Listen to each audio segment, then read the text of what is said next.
How to turn on satellite view in Google Maps.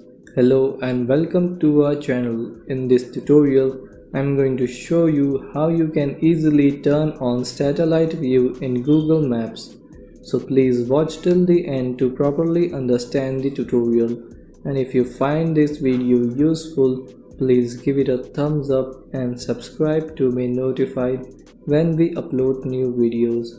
So without any further ado, let's get started. Open your Google Maps app.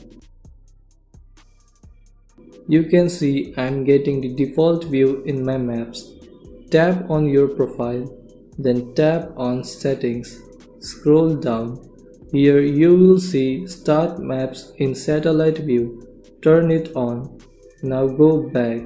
You can see my map is turned from default view to satellite view. But remember that it will use more data than the default map view. If you want to change it to any other type, tap here.